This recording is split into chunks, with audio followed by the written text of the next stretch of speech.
Even though Mirvish Village is one of the projects that I'm assigned to, we're not just on one project at one time. I'll be able to ideally hit every single job site that I'm assigned to.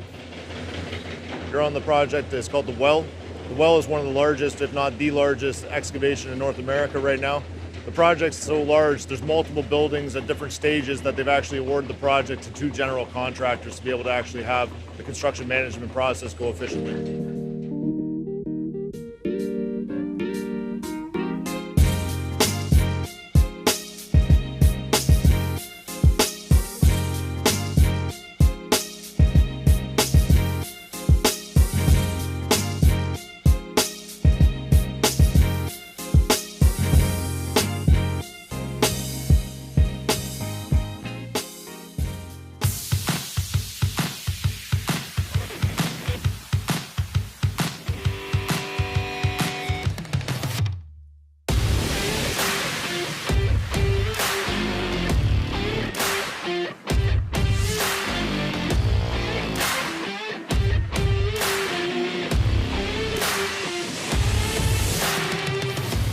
My name's Blair Miles with GFL. We're here in Toronto, Canada today on a major shoring project that we got on the go. It's called Mirvish Village.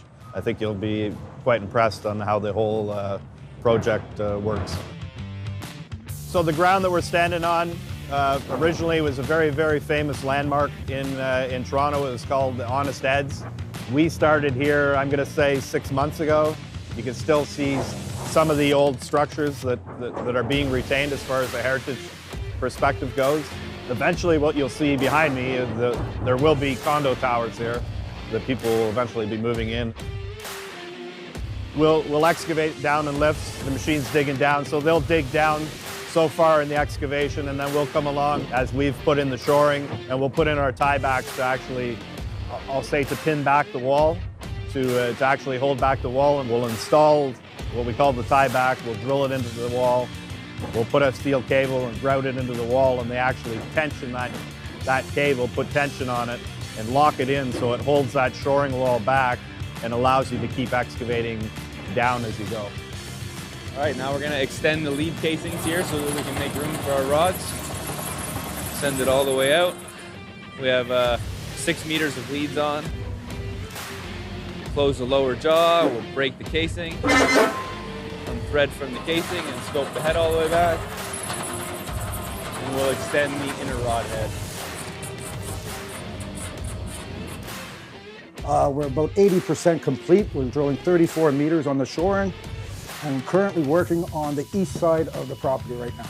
Okay, here's a tieback that we just drilled yesterday. It's been post-grouted. We're getting ready for the welders to install. We'll have to clean the platform, at which point they'll come over, install the chair, and in approximately 7 more days, that will allow us to stress this tieback and hold the pile back once the stress is complete. Okay, so once drilling has been completed on the tieback, this is a chair that we have to install for the jack, for stressing. There's several steps to this. We have the chair, we have a bearing plate, a T, and we even put on a shear plate just because of the force to knock this chair off. So we really beef this up. The jack goes on, and we're taking this particular one up to 1,000 kilonewtons.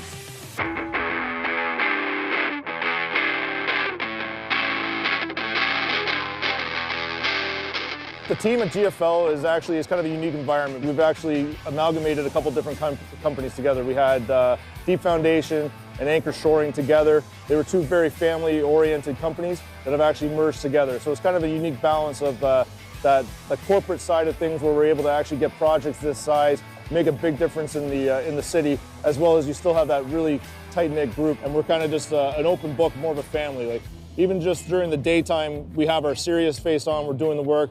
But after work, we're shooting messages back and forth. We're sharing pictures and images, little memes, jokes, stuff like that, because at the end of the day, like, this is a very stressful industry. But if you're able to actually laugh and joke about it afterwards, it makes it that much worthwhile coming into work. Throughout my whole career, I've been doing only shoring. It is the one thing that fascinates me the most. I love shoring.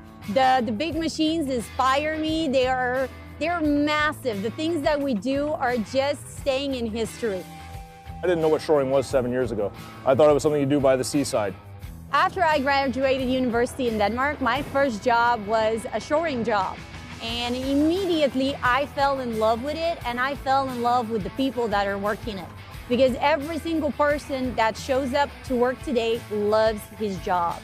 And that sense of family and you belong to something, that makes me love it every single day.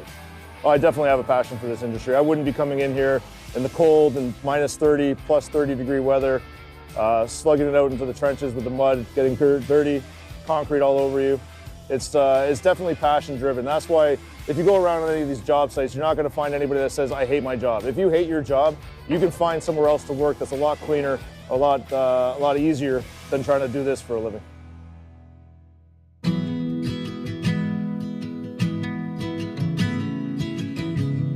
So a lot of people believe that construction is a very demanding and difficult job. I completely agree with that, but that does not stop me to have a life and enjoy my life.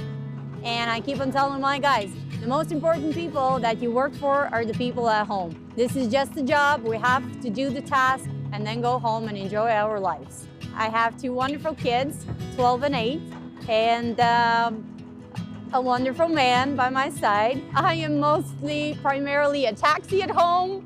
I drive them to Taekwondo for my daughter. I drive them to swimming for my son, and I manage. It is very possible.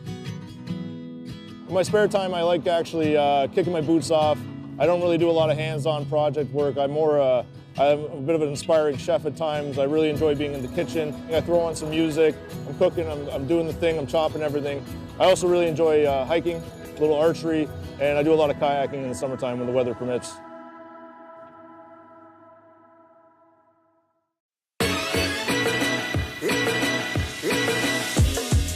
I went to college and did an actual drilling program at Sir Sanford Fleming here in Lindsay, Ontario, Canada. And from that, I came out into this industry and have basically kept educating myself and have worked my way into what I'm doing now. As long as you stay dedicated, you pay attention, and you have a hunger to learn, you're able to actually grow exponentially throughout the entire industry. You're not just labeled as a laborer or an operator. I would advise people to explore within themselves what do they want to do and what they want to achieve in life. That is the most important thing. It might be construction. That's fine. It doesn't matter if you're a woman or a man. Whatever is the thing that makes you happy, just go and do it. If I were into an office, I wouldn't be able to do that kind of environment. That 9 to 5, you show up, you sit around the water cooler, you complain about photocopiers not working properly, something like that. It's just too tedious. But if you were really actually hungry and want to learn and want to work, this is the place to be. I do own a suit, but the only time I ever wear that is the Christmas party, maybe somebody's wedding. But other than that, I take pride in wearing a pair of boots, wearing a pair of jeans, throwing on a jacket, being able to go out, do my work, not worried about getting dirty. I don't care if people have that opinion about me. I take pride in what I do.